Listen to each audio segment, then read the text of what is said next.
Thank you for joining me, and welcome to the Northern BC Gamer. My name is Darren, and I'm a tabletop role-playing and miniature gamer based in Northern British Columbia.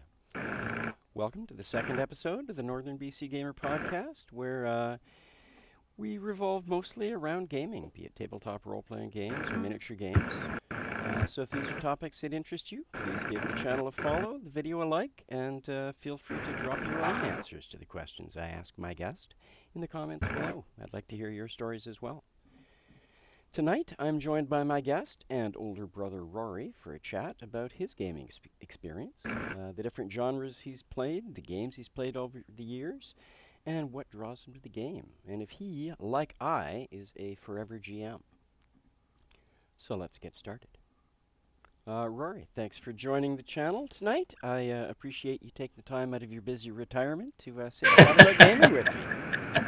Well, I'm happy to take the opportunity. We don't get to see each other as often as we like, so this is a great way to remedy that, and one of our gamer conversations that we usually end up getting around to when we do see each other. So, thank you. Hey, not a problem. I appreciate it. So, you, like I, are an avid player of role-player games. As far as I know, I have been pretty much our entire lives. In fact, you're the person who introduced me to gaming back in my impressionable youth. Thank you for that. It's been a lifelong joy, something I've enjoyed with almost every friend I've ever had. So I appreciate that. Well, technically you've been gaming more of your life than I have of mine. Well, that's fair. That's fair. And you didn't have much choice, because I came home from my first session, and I think I started getting you to make a character and trying to explain this crazy game, and we were just young enough to not care what we were doing. You were just happy to be involved, and then you took off on your own. I had the joy of introducing my kids to gaming when they were about the same age I was, and I think I saw a lot of the same joy in their eyes that you probably saw in mine, because it's an interesting pastime. There's no winner, there's no loser. It's just fun, and it's the fun, the exploration. It's got all of that. Yeah, I mean, we could go on about that for hours. But it depends how much time you have here. Well, yeah, that's true. That's true. But so one of my first question I'm going to ask is, when did you start playing role-playing games, and what was your introduction to them? I started playing. Do you remember? Do you know? Sean. Yeah, it was Sean's 13th birthday, so it was February 1980. It was the first Friday or Saturday after his birthday. He'd gotten D&D for his birthday, and I rolled up a hobbit named Bilbo, who had a dagger, and we went into the Caves of Chaos. We went into the Orc lair on the right-hand side as you face into the valley that has the caves in it. Yeah. And I got into room 2 and died, and it promptly rolled up another character. Because my little halfling with his 4 hit points and a dagger wasn't up to a room full of orcs. So and that started it. Yeah, around Sean's kitchen table. So I would have been 12. I turned 13 that year, and that would have been 1980, which means that the next day is when you started playing. So you would have been 6, or you would have been 6 or 7. 7. 80. Maybe you were 8. 5.5 years. 5.5. Okay. Yeah, so I was 7. I'm trying to remember what year you were born, but I'm starting to do. I got count on my fingers now. I'm getting old, so. Yeah, it's 5. So that was Sean got it for. He got the Homes basic set. And I went out and got it not long after, and this is all I have left of it, is the Duotang that I got back from Dean McCarter, because we lent him my copy when you and Dean were playing. Yeah. So I don't have the front cover, nor do I have the box. It's long lost. But I've still got all the rules Oh, impressive. for the Holmes Basic. Yeah. And Darren and I both can claim to have started with chits. Sean didn't have any dice. Nope. He had the chits that you cut out and put in a It's thing. in a baggie. I came home and I made them out of paper to introduce you how to play. So the numbers in a bag. Yeah, put the little numbers in a bag and pull them out to see if you hit. And my box set when I got it didn't have the dice either. I didn't get the dice for a couple of months. Yeah, I remember using those bags of numbers for a little while. Not long, not long. Oh, it wasn't long. It was probably only a month or so. But yeah, and I've still got my copy. I mean, I've got a Holmes book back, and I've still got my Caves of Chaos. I've got everything that I ever had. So yeah, for the box. You're like me. You keep your gaming stuff. Yeah, and my second adventure Sean ran us through after we fought in the Caves of Chaos was we rolled up brand new characters to play D1 Vault of the Drow. That was the second module he bought. Oh, wow. And we didn't know anything about advanced D&D. Neither of us had seen the rule book yet. Yeah. So we started playing and died very, very quickly in that session. Yeah. And that would have been, a week or two later. So that was it back then. You just played whatever happened to be in the store. Yeah. And then started making your own stuff up. Yeah, I certainly remember many months going through the Caves of Chaos. Oh yeah, I through there with my troops of dwarves, among other things. It was often dwarves, though, if I remember correctly. Yeah. But that was way back in the day, back in beginning of 1980. It's a long time ago. It's almost half a century ago. Getting close. Yeah. Getting close. It'll be a few years, and I'll have been playing for half a century. Yeah. Yeah. So, not very long. Yeah. It's been a while. So Rory and my life diverged geographically many, many years ago. Mid to late 80s, 87.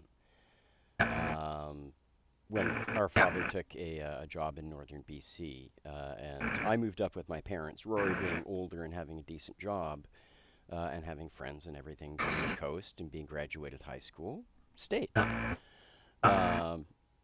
So, I mean... It was the perfect way for our parents to get me out of the house. It was very well done. It worked. I applaud them for it. Skill and talent.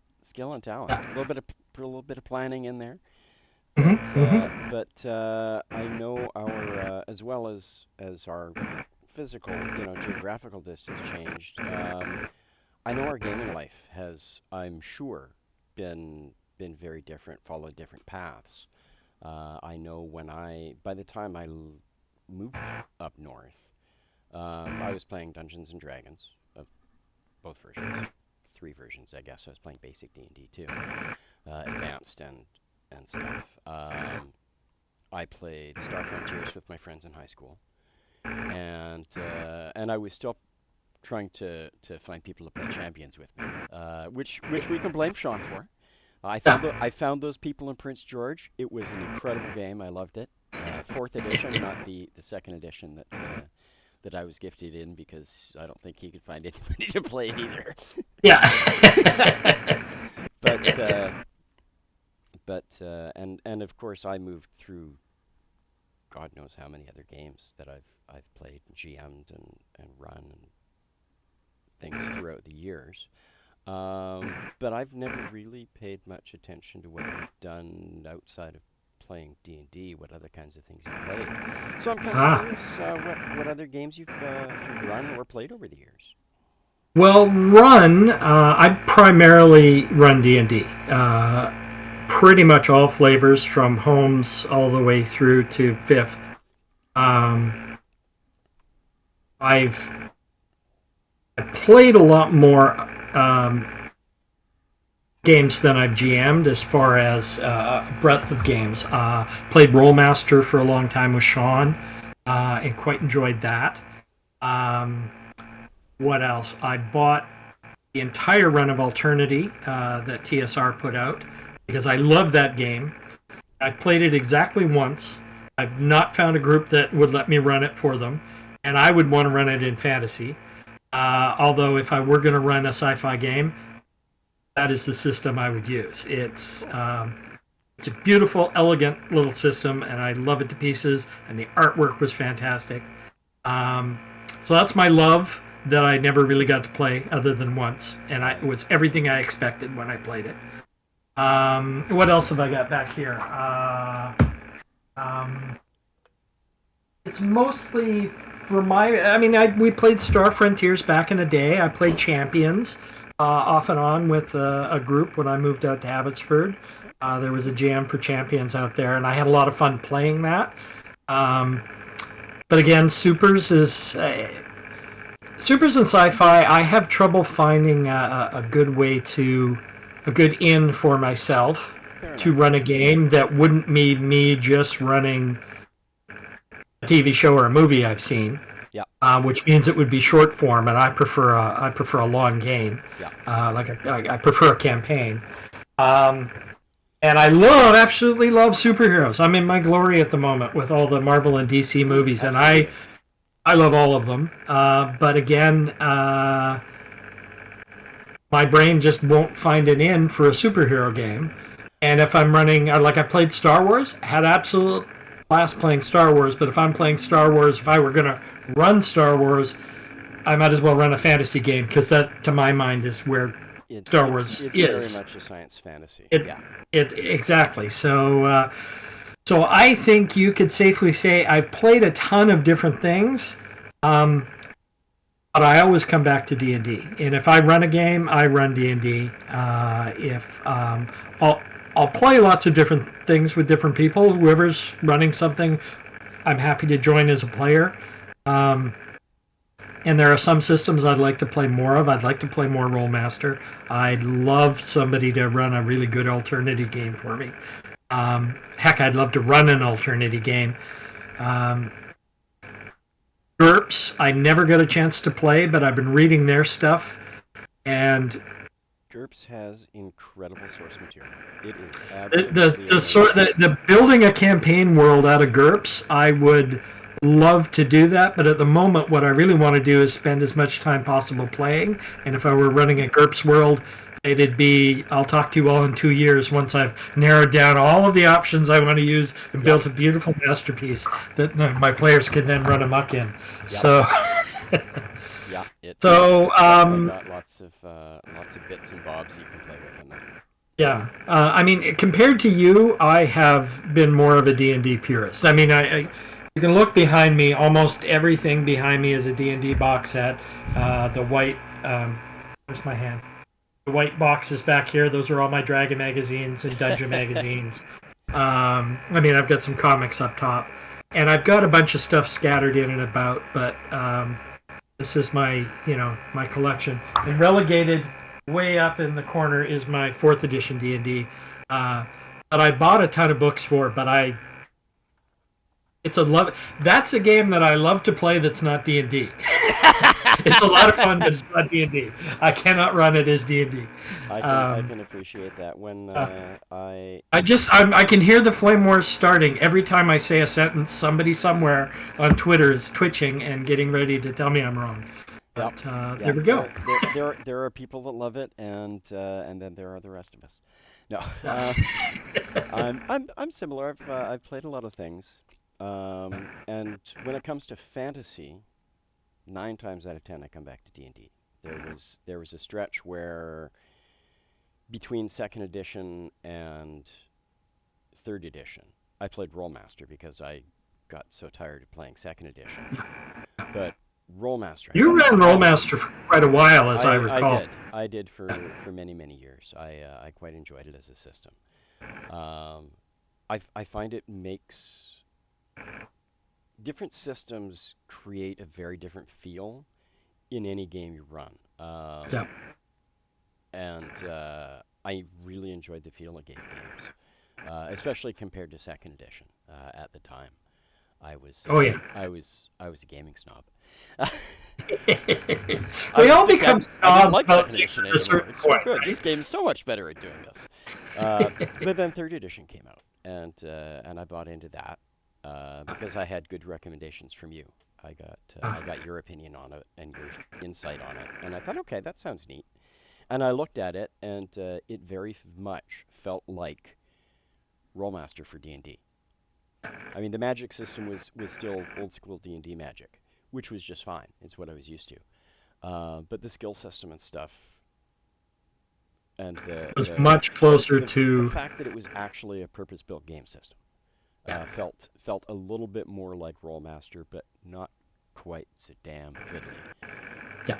As much as I love the crunch, I like my role-playing games crunchy. I don't like 5th edition. I somebody posted something the other day on Twitter about how much granularity they liked in weapons in a game system. Like, do you care if a long sword is different than a short sword? And my reply, the question was, how much granularity do you like? And my reply was just a picture of a sand dune with fine sand cascading down. Yep. As a player, I love playing Rollmaster. What you could do and what you could build in Rollmaster was amazing. Yep. And the bit that was hard for me as a GM is I didn't feel on the GM side that you necessarily had the same thing to use. And if you did, oh my God, standing up a few villains was just going to be like, my brain bounced off it. To a certain degree, I'm simple and old school in a lot of ways, but I love crunch, and third edition had. If I'm playing, I agree. The crunch is important. As a GM, I like simplicity. That's one of the things I liked about Rollmaster is I didn't have to go super complicated for the monsters. I just went, here's their stat block, bang, done. And I didn't have access to some of that stuff because by the time I was looking at running it, they had pretty much gone away, which meant, I've got spell law and, the character books and that, but I didn't have access to any of the monster books. So that makes sense. Until recently. And if you don't have access to those, it's like, how do I run this? Middle Earth role playing. I played that for quite a while with Sean, which is the that's the children's version of Rollmaster. Yeah, it's basic D&D for Rollmaster. It's it's a beautiful thing. I do like it. Yeah, that's where I first got into Rollmaster. My friend started one with Middle Earth role-playing, and then very quickly transitioned to Rollmaster. I don't think we played more than a session. Then he transitioned to Rollmaster, and he still wants us to run that game. Maybe we'll finish it one day, but I don't want to travel the world to do it, and he lives abroad. So much as I'd love to finish that game with him, that's a game that we haven't played in 30 years. 25-ish at least, and it's that's one of the things I've learned over the years is most games are gonna just you never get to finish them. Sometimes you do, and cherish it if you do, but the nice thing about not finishing it though is those characters are still out there and they may still win their story. They may still accomplish what they want to do. So that's always kind of a nice feeling. Yeah, no, it's enjoyable. I've been running D&D wise. I've been running stuff in the same world for 20 years now. I've got the map on the wall over here, and every new game is 50 years after the last game. So even if I haven't finished that game, I've got a little bit of stories about those people. They're part of the world. They're part of the history, and some of the characters from the first game have gone on to become some of the newer, lesser deities. Some of them are still active in the world, even though they shouldn't be anymore, because choices they made limited their ability to still be around this long. But there's ways around stuff like that. There's just pitfalls and that is with it, so they're still around, but there's going to be side effects that trickle down throughout the game. So it's fun to do stuff like that. That is kind of the goal, is to have that opportunity to bring back references to previous characters. especially you know, if you can keep it with I the same like people the all the time. yeah, I like the idea of being with a group long enough that you can drop that, finish off one campaign, start a new one, and have that continue on. The only time I ever did that, the most successful time I ever did that, was the first time I ran third edition. I was running the Sunless Citadel for Sean and Brian. I went in on their own. They found a door they couldn't get through because it was locked, and they started using the bash doors open rule, where they just hammered on the door until it broke. And then they found this weird metal tin inside. Figured there had to be something in there because this door was locked, and they couldn't get this big canister open, and they bashed it and bashed it, and finally opened it up, and it was in that dungeon. Spoilers, Sunless Citadel, only 20 years old now, 25. In that container was water and a fire method that was used as a boiler for this old ruin, and they didn't have any magic weapons. Yeah. And it had DR, which meant they could hurt it, but probably not, and it killed both of them. Yep. Like they didn't run away fast enough, and then that was it. They were dead. So the next time I went, I had a new group, and I was starting a new campaign with a new group, and they went down into this dungeon, and there were some animated skeletons at the beginning, and I very carefully described them because Sean and Brian were both in that group, and they just looked at me, and I went, "Yep, those." So that to me was the perfect opportunity for continuity. But if you can throw in, old characters as demigods and rulers or new villains, that's cool too. I mean, if you can pull that off. Every little bit counts. You gotta have fun with the games. That's the point of it. It's games. It's exactly. As I tell my players, real life takes precedent. It's just a game, but boy, you can have fun with it when it's a game. It's the but to bring it back around to your question, I did lots of different things, but it's always D&D. I'm always, if I fantasize about running other things, but I know pretty much it's always going to be D&D. Yeah, so. No, that's fair. We've all got the things we love. All right. So the next question: what kind of things draw you to a game? Is it a genre? Is it the feel of a system? Is it the look of a game? What brings you to a game? What makes you think I want to run that or I want to play that? Well, the genre is huge for me. It's fantasy all the way, but heroic adventure fantasy. For example, I love the Dresden Files. I love the noir and the fantasy and the detective style story. I love reading that. Yep. But at the end of the day, it's Conan, John Carter of Mars, Tarzan, and wizards. I love Lord of the Rings. I mean, it was one of the things that drew me into fantasy proper as its own thing. But at the same time, the saving the world thing isn't always it. If you give me a cover with ruins in a forest, it's ancient, nobody knows where they came from, explorers, that kind of thing just really gets to me. Like, for example, Forgotten Realms. I got my map up of one of the game's settings that I play in. And one of the things I like about the Forgotten Realms is the idea that there's all these ancient ruined kingdoms. And there's all these lost dungeons and treasures from magical empires that have been lost. And as you go out adventuring, there's all sorts of monsters and crap in the wilderness. The Point of Lights concept from 4th edition, where civilization is safe, but once you get out here, you're trying to go find new things. You're exploring ancient ruins. The idea of finding a lost city, delving down into dungeons as a player and as a DM, the solving the mysteries aspect of heroic fantasy. Yeah. That's the thing that gets me excited about it. Okay.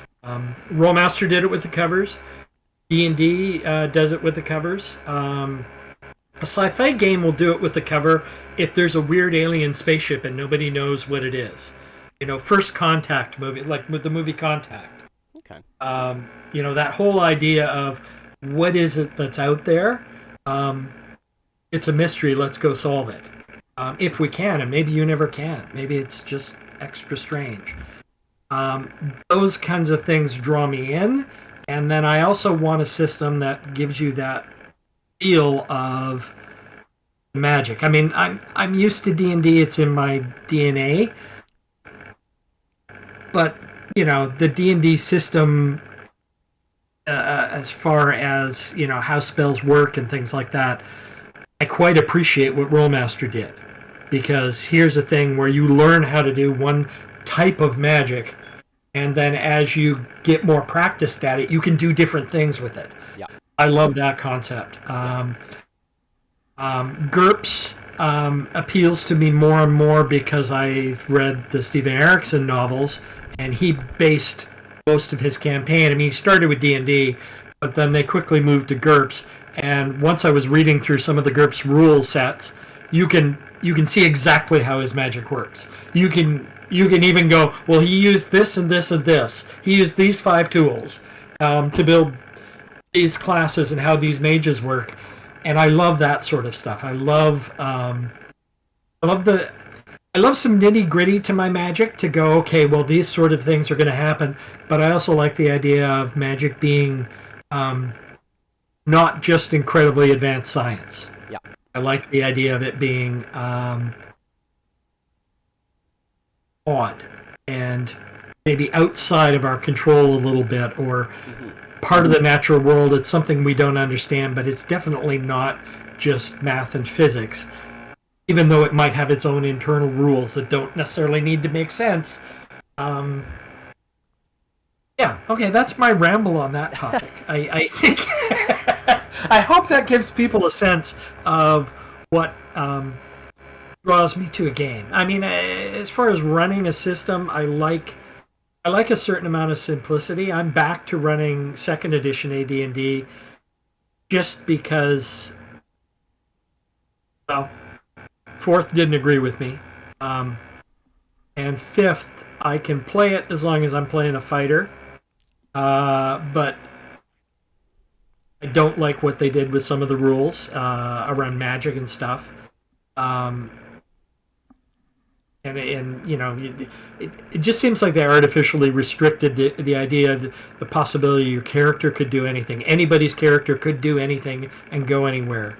And third edition and games like GURPS and Rollmaster, within the rule set, you could do anything you wanted. If you came up with a concept, you can just go for it, figure it out, and have this fantastic experience. So part of me, I really wanted to run some of my older campaigns too. So I'm looking at old modules, and a lot of those run best using the old school stuff. Like I still like skills and things like that, but I'm more likely to go. Second edition didn't know what it was doing, and I don't want to fiddle around with giving skill points out. So I'll just go, make a roll. This is what your character knows how to do. And if you decide you want to learn how to do something else, then you go learn that, and now you can do that. And then I just use a simple die roll mechanic. Locks don't have to scale infinitely with, your pick locks. You're just going to get so good that you can always pick a lock. I'm happy with that.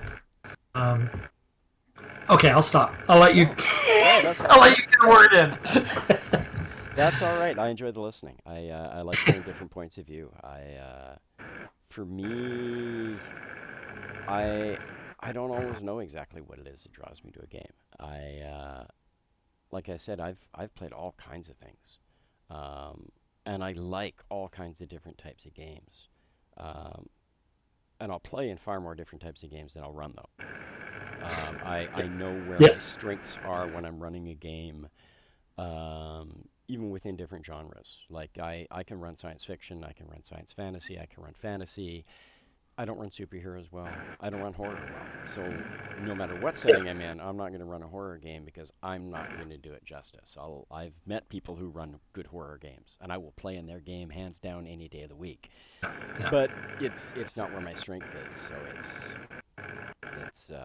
it's not something that'll pull me that direction. I think a lot of it for me is visually. I like the look that a game puts forward. I've fallen in love with a lot of games. Starfinder is a game that been running for 4 years now. I fell in love with it when it came out because it's just a beautiful game, much like Pathfinder. There we go. It's Wayne Reynolds' art for me. Um, Sold me on Pathfinder. I mean, Pathfinder is D&D with lots of extra crunch every 5 seconds. And every book that came out, it's like, here's even more crunch to the point where my brain couldn't contain it. But I have 8 feet of shelf devoted to, I have almost all of their hardcovers, and about 10 different adventure paths for their stuff. And again, it's the art. I want to run Rise of the Rune Lords just because every time I flip the pages open, it's like, I want to see this in action. Picture. Yeah, no, it's the same. Starfinder is absolutely gorgeous. I've got all of their hardcovers. I've got all their adventure paths. I know this is rude, but I mentioned Alternity before. Ooh. So that cover, this is the GM's guide. And that's an alien, and they don't tell you, what it is in the book. So it's just like, okay, this is what's out there. GMs, go crazy. That kind of stuff. I agree with you totally. The look of the artwork can always tell a tale and sell you on something. Absolutely. Yeah. All right. For me, running the game is the most enjoyable thing, hands down. I will gladly play in anybody's game. I'm more than happy to sit and jump behind the player's table. One of my friends, Giles, 2019, out of the blue, I'd kind of stopped gaming with the people I was gaming with. Probably a couple of years before that, and I'd gotten more into miniature gaming. I was playing X-Wing a lot, to kind of replace the role-playing games that I wasn't getting in. And I out of the blue got a message from Giles saying, "Hey, I've discovered D&D 5th edition. I want to run some D&D games. Who wants to come play?" And ended up sitting around a table with Giles and me and 5 other guys. 3 of them I knew from X-Wing. He gathered his groups of friends into groups of people that would kind of have some connection to each other somewhere here and there. And he had 3 different groups going, if I remember correctly. 3 different games. First time he'd ever picked it up, and he was having a blast. And I sat down and said, "Oh, I'll play pre-generated character. What do you got?" "Yeah, I'll take a fighter. That's whatever." I'll just sit and have fun while my friend learns to play the game that I've loved for forever. Me and one of the other guys in the group had played role-playing games before. Well, no, I guess 2, Dustin had as well. 3 of the guys that were in that group are still part of my gaming group. A couple of them I play with in person. A couple of them all of them I play Starfinder with online. But for me, GMing the game is what really gets me going. It's what really interests me in gaming. I'm always thinking about the next game and trying to decide what the game should be after that. Is it the same for you? Are you a forever GM, or do you prefer to play? Or when I get the chance, meaning when I have people, and I mean, I would probably do it for 2 people. I might do it just for 1, because that's how we started out. Yeah. But if I could get 2 people showing up regularly, I would run a game. I love to GM. And for a while, I didn't have the time, energy, and that to do it. I'm retired now, and now it's just finding people who, have the time and energy, who will join up with me. But I mean, I'll play. I mean, for a long time, for a while, I wasn't jamming anything. I took a break from jamming for a bit again because I just didn't have the energy and that. But and then COVID messed everything up for a long time, and I had to do a lot of this. I had to do this for work until I retired. So once COVID hit, that was it. I was sitting at home in my game room with the laptop, staring at a screen all day for work, and having to go to endless meetings over Zoom. So when everybody else started playing games online, I gave that a hard pass. I can appreciate when you're doing it for all day, you can only stare at a computer screen so long. Well, I mean, I can do it. It's just the this is good one-on-one, but I also found like I'd go into Zoom meetings, and only one person could talk at a time. And because I want to GM, like I get that there's tons of tools and everything else, but I played exactly once online, a full game, and it was Alternity for a guy who loved it, and I'd seen on a forum somewhere, and he said, "I will run a game for you. I love Alternity. I want to run it." And I said, "Never actually played. Okay, we'll give it a try." So he and I, had one session. But he couldn't get anybody else to play either, so that was it. We just did one. But and I had fun with it, but again, this is not my preferred style. I like having people around the room. I like being able to, loom up over them if I'm an ogre or a giant. And, I'm also a miniature, well, as you know, and you can't see it from here, but each of those boxes has probably got between 12 and 20 miniatures in it. And that's just, basically over here. Yeah. And that's just a small chunk. I have a giant GW pile of shame underneath my desk. Some stuff still gift wrapped. I've got drawers full of the WizKids minis. I'm just... I could paint a mini a day, and you and I and all the people we know together wouldn't have enough lifetimes. I will never finish. You're going to get a lot of minis when I go. This is what I'm saying to you. Excellent. Excellent. And if I'm playing online, I can't use my minis. And I've also bought and built terrain. That big thing up there is a giant cave mouth I built over the weekend for one of our more recent sessions. So for me, the GMing isn't just, the game I'm running. It's the visuals I can prepare for the characters. Yeah. It's,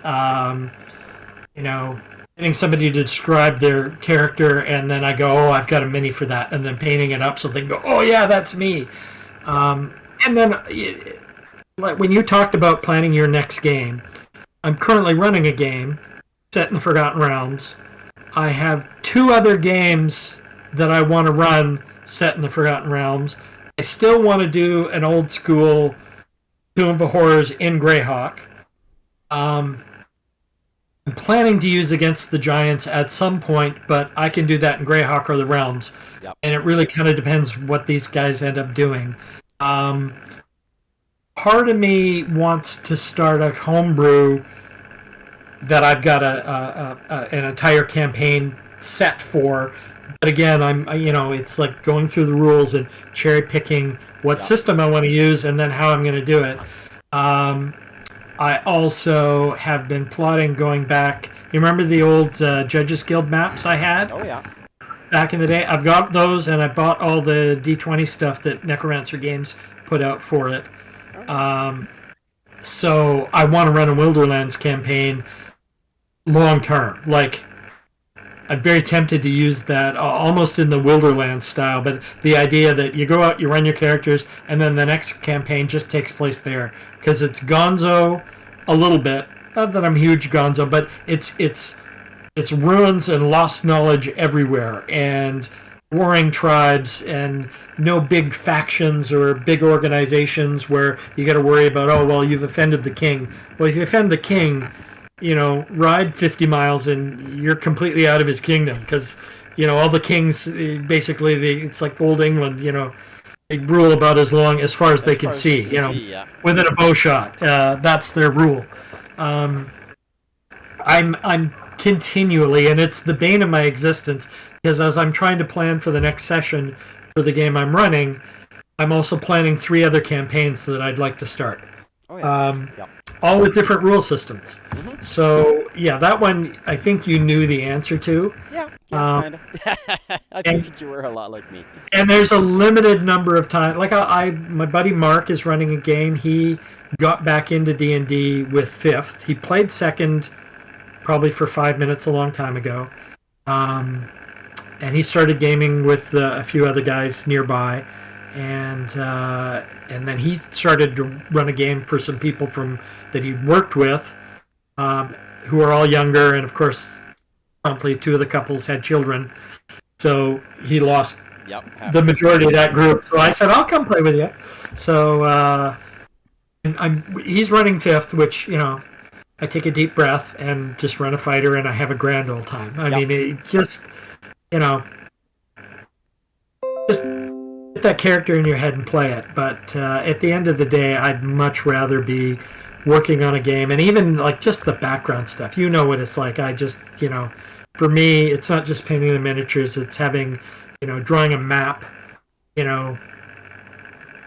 doing a calligraphy note instead of printing it out. I'll actually write it out by hand. Yep. I love doing all that stuff. Does anyone have time for it? Well, in theory, I do. Now that I'm retired, but you still don't have enough time to do everything you want to do. No, you never do. But it certainly makes it easier as a forever GM. Retirement is the best thing you can possibly happen to you. I can imagine. I can only hope. It's one day I'll have the time. I was glad when I switched jobs last year because I'm working far fewer hours for more money, and I can now, I've now have time to run my 3 games that I'm running, plus plan something else. You're running games, you've got a podcast, you're play miniature games, much better tournaments. Yeah, no, life has improved. It's nice having that extra time. I like putting in the effort for the players as well. And for a while that's part of the reason I wasn't running things for a while, is I just didn't have the time. I was just too burned out. I had a regular schedule and if you do it. If you don't have the time to do that, you feel like you failed. I mean, I think my players mostly don't care. Like they are just happy to show up and roll the dice and kill the monsters. Generally speaking, most players. But when you do that little extra for them, and their eyes light up, it's like, okay, they would have played without this, but you can see, okay, I've made this a more immersive experience. I think that's part of it for me. I mean, I'm happy to have the Monty Python jokes. I'm just as likely to make them as the next guy. Yep. But when they're immersed and care about their characters and what's happening, and you can do that with some props or visuals, it's golden. Yeah, it's nice when you can do that. I remember the last game that I played in of yours back when I was down for dental work there for the 4 months back in 90. Oh, that was ages ago. Yeah. 90, 91. I somewhere still have all the notes that I collected for Megarth, Ralphin the Shadow Dancer.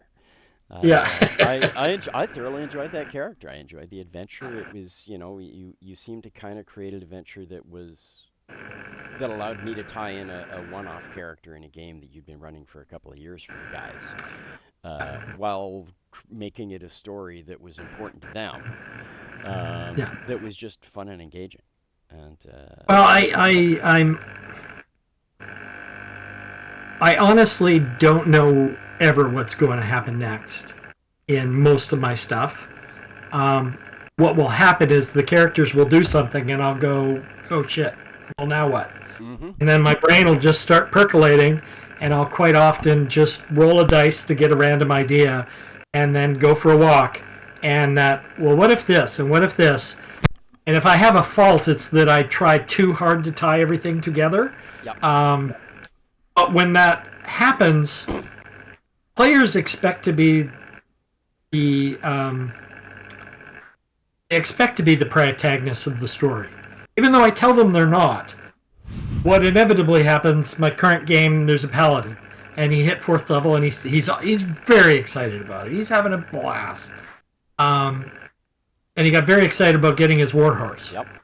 I thought, oh shit, I didn't even think anything about this. And I was trying to come up with a reason, and he was even firing me suggestions of things they could do related to our current adventure because he didn't want to go off on some side quest. So I set up I just had a random encounter on the road with them, some goblins and orcs, and I threw an imp in because there's some devilish activity nearby, and that was all the thought I had. And then I had this marvelous scene with this imp disguised as a raven taunting them, just messing with them, cawing at them, joking around, and they're trying to. Two of them were trying to kill it, and they couldn't because they were rolling crap, and they could not hit it, and they were getting more and more mad, and everybody else was laughing at them, and the crow is just being this mocking little cawing shit. And then finally one of them hits it, and it does nothing because it's an imp. And then at this point, the rest of the party had caught up, and of course the paladin and the cleric show up and start using their magic, and they obliterate the thing in about 5 seconds. But I knew there were more orcs and goblins up there, and I said, well, I said, after they kill the imp, they see this group coming at them with an ogre and a bunch of goblins and orcs, and I stopped it there. And that was it. That's all I had planned. It was just the rest of the group had caught up to fight them. And so a week later, I'm going to run the game. And during that week, I thought, well, wait a minute. What if this is a group and they're part of a larger group that's been raiding? Because I might want to tie this into the giant series. So what if there's a hill giant and a whole bunch more goblins and orcs, and they've got prisoners? Maybe they got some dwarves. Well, if they follow them, they can rescue the dwarves. Maybe they captured a Pegasus, and they're taking it back to deliver it to somebody, and that could be the paladin's horse. And I just thought that in my head, and I thought, well, I can do this. And then I didn't tell them any of that. I didn't say anything about it at all. They had their fight with the orcs and goblins, and the paladin and the cleric both go through little rituals after the fight to ask their god for thanks for the things that were happening. And I gave them paladin a vision of his god's gauntlet pointing off into the hills, and the dwarf had this image of these imprisoned dwarves, and this shackled horse dragging this cart through a mountain thing. And they ended up going after them because they decided that's what they wanted to do. And paladin gets his horse and everything else. That's what I built the cave for. But that was me, no plan. And I think they had the time of their lives because I had a random thought on an afternoon. So I think I'm good at it by accident because will ruminate through until I find something that might be fun without making it feel like I'm railroading them. It's the function of spending time outside of the game just thinking about it. Not necessarily making notes or anything, not doing anything hardcore, just sitting on the couch watching TV, reading a book, whatever, thinking about what's going on, what you want to happen next. Because when I'm homebrewing stuff, it's session to session. It's always session to session. I have an overall plan for my in-person D&D game. It's entirely homebrew. So I know what I'm doing for the first 5 or so levels, and then the next chunk of story, and then the next chunk of story, and then the next chunk of story. So I got 4 different chunks. That's it. Yeah, I don't even really have that most of the time. I'm just I have 4 chunks because I have 4 players, and I want to tell kind of story for each of them, And I'm slowly kind of working things in for the next story now that they're hitting level 5 and they've just about finished their first chunk. So that'll help draw them into the second one, and that will draw them into the third one. But it's literally, what did they do last week? Where are they? Okay, why did we end it where I ended? We ended it where I ended it because I didn't have any more plans for that night, and that gives me a month to plan for the next session. Yeah. My next session's Monday. I got to start my planning. I end up doing a lot of planning based on what they've told me they're interested in. Mm-hmm. Yep. Like the ranger got, I moved them halfway across the realms, and the ranger got, went looking for some stuff and ended up in a shop where this guy, had some components that one of them needed, or sold. He sold something that the ranger needed, but it also was Turned out that this guy bought monster parts and bought monsters. And all of a sudden, the ranger's like, well, I'm going to go buy a cage. He's going to go in the monster hunting business because he wandered into a random place. I said, well, okay, this fits the bill, and I answered him stuff, and then I was just role playing the guy who was there and told him what else was going on. And most of my games, other than, you know, like if I run the Temple of Elemental Evil, that's preset. Yeah. Because they're in the area and they find out about it, and it's a thing to go do. But half the time, I don't have any of that going on. It's the plan for the campaign setting literally comes from stuff the players do or say that I think, oh, I can do something with that, and then that becomes the storyline. So yeah, I'm not what you'd call a story GM, although there ends up being a story, but it comes out of it comes out of the interactivity of what they're doing. That being said, I mean, you know, I'll kill the whole group on a, you know, they go into the wrong place. Well, I mean, they're in this dungeon, started poking around, they found something they thought might be a gate, and one of them went through, and it was a one-way gate. Now, I'd put it in the dungeon, but I'd put 3 or 4 other gates that all led to different places, and my thought was, you know, I'd had this start, and then the rest of it, they're just going to be adventurers. They could end up in a bunch of different places, and then different things could happen. And they stumbled through this one and ended up in Waterdeep, you know, 800 miles away from where they started, with half their cash left behind. Well, 3/4 of their cash left behind. And now they've wandered off somewhere else to go fight evil. It's like, okay, anything I did vaguely have planned is completely... I'm just following them is really what's happening. So hope none of them watch this. They're going to realize what it... how unscripted my mess is. I think it's a mark of a good GM that you can adapt to what the players are doing and what they're interested in, and not be stuck on what you have in mind. I learned that a long time ago, and it's actually one of the things that got me out of Pathfinder. Because I'd been running that for ages, and the guys I was with, they wanted to know what they were doing, and they wanted to follow the adventure and do the thing. Yeah. And I ran an adventure path, and I got them up to about 16th level, and half the group was bored by then, because they didn't really want to follow the adventure path. They wanted to do that for a little bit, and then they wanted to bugger off and do other things. Yeah. And I was continuing to run the adventure path, because I got stubborn about it, and I didn't have time to do all of these other things, as I was still working at the time.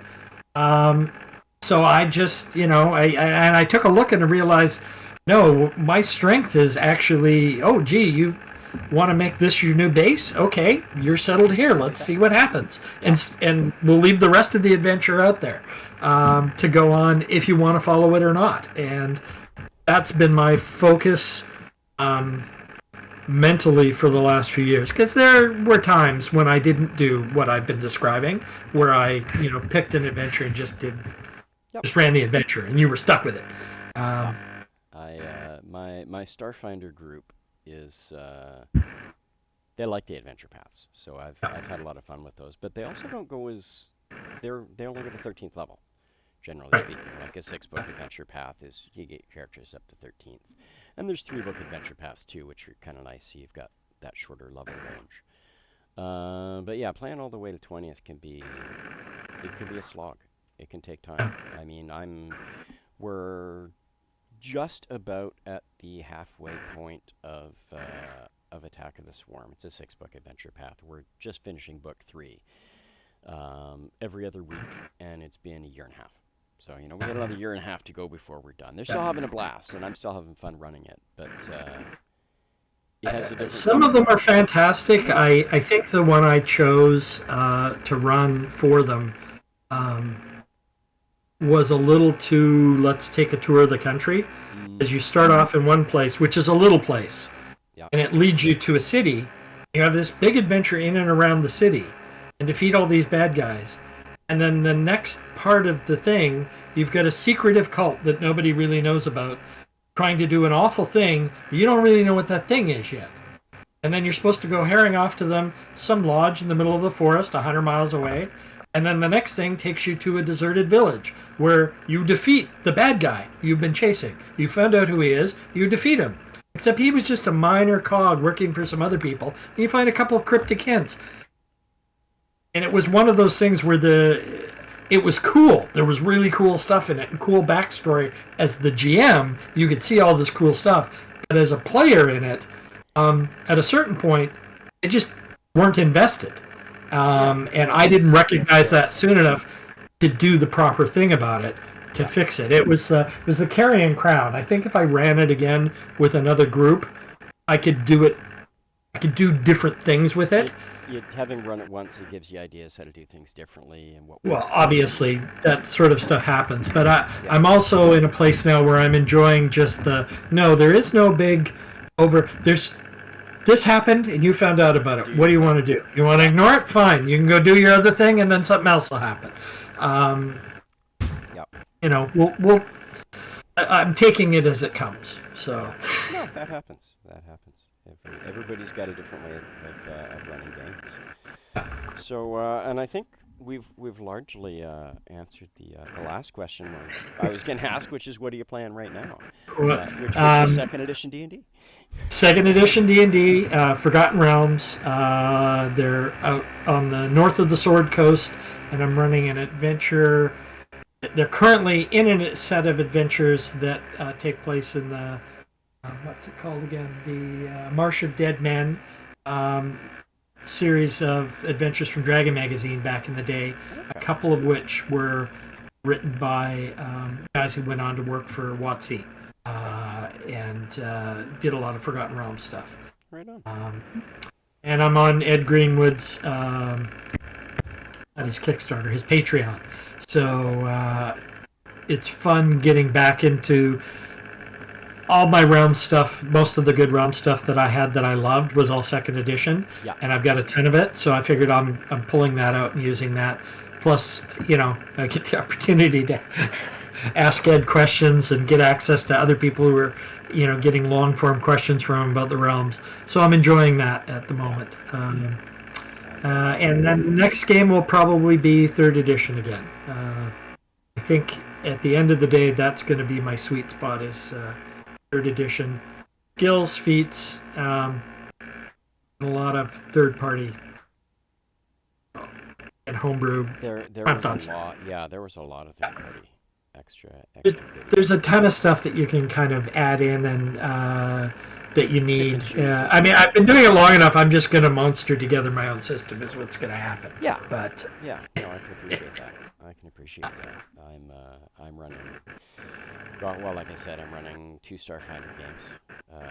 Drift Crashers on the channel. I'm running Attack of the Swarm as well on alternating weeks. I'm running homebrew D&D game, and I'm looking to put together an ultra modern game using the ultra modern book by Deus Ex Machina. He's their game production company or designing company, run by an old friend of mine in town. Okay. Cool. I've got his Ultra Modern 5 book, his Affinity setting. I've got his Amethyst setting coming in a couple of months off his Kickstarter, and I think I'm getting a second copy of his Ultra Modern because he's revised it and new fancy covers and an errata, and he kind of redesigned the interior a little bit to make it a little bit user-friendly to read and stuff, things like that. It's very nice changes. And it's kind of it's not a rule setting per se so much as it is a toolbox of here's all kinds of different systems you can use to run a futuristic 5th edition game. And he's done a really good job of it. I've got 2 or 3 different ideas for games for that I'm kind of percolating around. Of course you do. and thinking about, what other Starfinder games I want to run. Because I still want to run, 1 or 2 first edition Starfinder games before I switch over to second edition next year when that drops. I'm kind of looking forward to that. But I've enjoyed first edition Starfinder because it's a lot like 3.5. Yeah. It's a very similar rule set and design style. Yeah. Well, it'll be interesting to see what you think of second edition Starfinder, because I picked up the core book for Pathfinder 2.0, Yeah. and what I found interesting about it is I went through and there's all these things where I went, that's a great way to do skills. That's an interesting idea for actions. This is a great idea for combat attacks. This is a great idea for how to handle spells. But when you put them all together in a group, I went, I can't run this. I cannot fathom how you do this all. And they're all interactive, and you kind of need them all. You can't just ignore any of them because they're all interrelated. Yeah, And it's at a certain point, I just went. I tried reading it 3 times, and I kept going. That's cool. I might steal. Like, it's interesting. You could steal pieces of it for a 3rd edition game or a Pathfinder game. Yep. That piece would be really, really cool. But if you steal all the pieces you like, you can't run that, or I can't. It's too much for my old brain. I've picked up the remaster books now that they're out for Pathfinder 2nd edition, and I've got the 2nd edition core book on the shelf as well. It has been for, I don't remember when I picked it up. I bought it the month it came out, and it's still sitting there, all by itself. I haven't used it to run D&D because I own 3.5 or the majority of it, so that's what I run D&D with. One day I might switch over to Pathfinder. I'll see if I like the system enough. But yeah, I'm interested to see what it's going to do for Starfinder. The Starfinder is very different in a lot of ways. From what I saw, it's very different in a lot of ways from Pathfinder. I mean, yes, it's the same chassis, but they did some very interesting streamlining and it was a weird halfway good design between Pathfinder 1 and Pathfinder 2. It's where they tested a lot of the stuff out. Yeah. So you can see some of that. Like I wouldn't know. I haven't read through all the rules. But yeah, I like it as a system. There's things that I would take out of Starfinder and put into D&D, into 3.5. The multi-attack stuff it's just simple. Everybody can make 2 attacks. If you do, you take a -4 to both the attacks. Period. That's it. Done. You know, if you're a fighter, as you go up levels, you get the ability to make 3 and 4 attacks. You know, that's neat. But yeah, there's things that they did to just kind of streamline it, make it a little bit easier. It's very much a not what I think a lot of people expected, which was just D&D in space. It's not Spelljammer. It's a science fiction game. You don't have a fighter class. You have a soldier. You have envoys. You have technomancers and mechanics. You have things that are set for the setting, not just a sci-fi version of this fantasy class. They're very much not. They're definitely very different. And a lot of the designers who worked on that, as I read a lot of the Pathfinder blogs and followed a lot of the designers over the years, this is stuff they were doing in their home campaigns. Yep. This was stuff they were doing as personal projects. Hang on. Excuse me. My apologies. No worries. So I can see that, like, it's a labor of love, and people who were really thinking about what they were doing for their own players before they, brought it to the table for the company. Yeah. And I mean, I just see that in most of what Pathfinder does. I always have. These are guys who loved what they were doing enough to start their own company. Oh, absolutely. And put some really brilliant stuff together. I really enjoy most of what they've done. I've been watching a lot of YouTube stuff about 2nd edition. Not so much podcasts or playthroughs or anything, but rules bits and how classes are designed and how things are designed to work together. And it's a very interesting way to design a game, and it's interesting to actually these days have that kind of insight into what goes on into the designing a game, especially after the whole fiasco last year with the OGLs and everything. Oh yeah. Where now you've got 2 or 3 game companies out there designing their own games and putting their design space stuff on YouTube.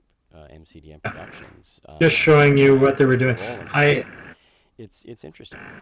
I used to, for a long time, I followed Monty Cook's work. I mean, I still do. Yeah.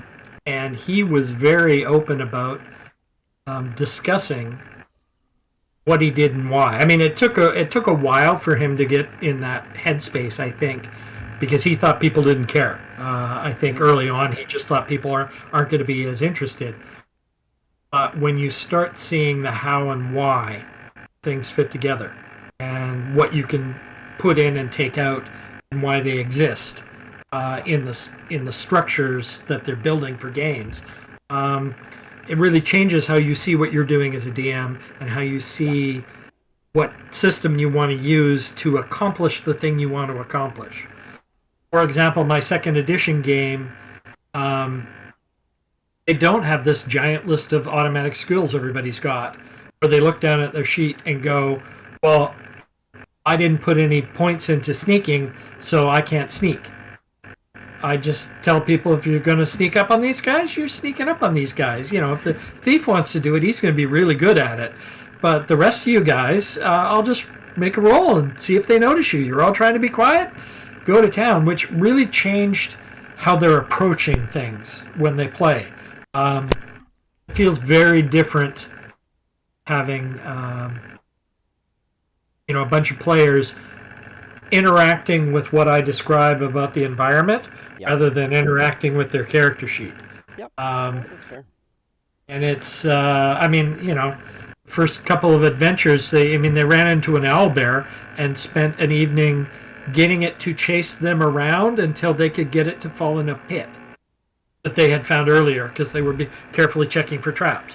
Yeah. No, nobody wanted to fight the thing. Nobody even, they took a couple of shots at it, but it was mostly to get it to stop chasing one guy so it'd chase another guy so they could lead it into a pit. I mean, it was like, the Three Stooges running around. But, these guys would go out of their way to avoid fights, even the fighter types, because they were worried they might get killed.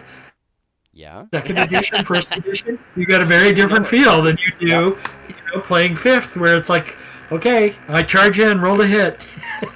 Yeah. So, and a lot of that comes from that, like I said, seeing what games are designed to do, and it affects what you're going to run for them, and how they're going to interact with your setting. Yeah. Yeah, games have changed drastically over the years. It's a very different feel than it used to be. It's which is neat. I enjoy the different ways I've played games and seen games played and seen rules develop and things like that. It does make it very interesting from a GM's perspective. I've also enjoyed watching a lot of YouTube content from people who don't necessarily talk about game systems as much as I get a lot of insight into how different people run games. How they approach things, how they approach people, situations. It's part of the reason I decided to, create a YouTube channel. I've been playing role-playing games for 40 years. I've maybe got some shit to say. It may be useful shit to you. It might not. You may disagree with me wholeheartedly and think I'm the devil, but, everybody's got a different way to play games. Everybody's got a different way to run games and different reasons for enjoying them. So, everybody, if you can get something neat from somebody else, take it. Everybody's got some little bit of insight to get out. That's one of the reasons I was, aside from the fact that you're my brother, you're doing something new, I want to help you out. We're also talking about, one of the loves of my life, role-playing games. Yeah. And, I've been enjoying, like you said, for me it's more podcasts than YouTube, but I'm starting to move into the YouTube end of things. I throw on a podcast. I used to listen to the Gaming and BS podcast, and if you've never listened to it, find those guys and just start at the beginning. They're done now, but they ended the podcast, but they did a brilliant job. Just a couple of guys who decided they liked talking about games and thought, well, maybe we could just talk together about games. They were very interactive with their community, and we're happy to, take questions and give feedback. And, half the show, I think, by about midway through their run, half the show was really just them responding to commentary. That made it very interesting and entertaining. And it was all about, really, it's this, what you just talked about, these different viewpoints. And getting that sense of how other people approach things. And no matter how long we do this, we're always going to be finding a new idea that's going to spark something fun and interesting for you as a GM and for our players, hopefully. Yeah, no, exactly. And, it's one of the joys I've encountered as I've gotten older and technology has gotten better, and my ability to connect with a gaming community beyond, hey, which of my friends play role-playing games? I mean, half the people in my Starfinder game I have never met in person, and probably won't meet in person. I got players down the Eastern Seaboard in the States, much like my X-Wing community. That community is a lot bigger. I've played with people all over the world, but yeah, it's nice to be able to see those communities getting bigger and being able to interact with people from all over the world and getting input and insight from people. It's really neat as a GM because it's not just me learning from the few GMs that I've played with and things like that. I mean, I know every time I play in somebody's game, I try and look at how they're GMing their game and see if there's something that I can take out of that to enrich the way I run games. So it's like just like you, gaming has been a huge part of my life for over 40 years now, 43 years, and why not start stepping out into the larger community and putting my ideas out there. Maybe somebody will get something from me. Maybe I'll get something from somebody else.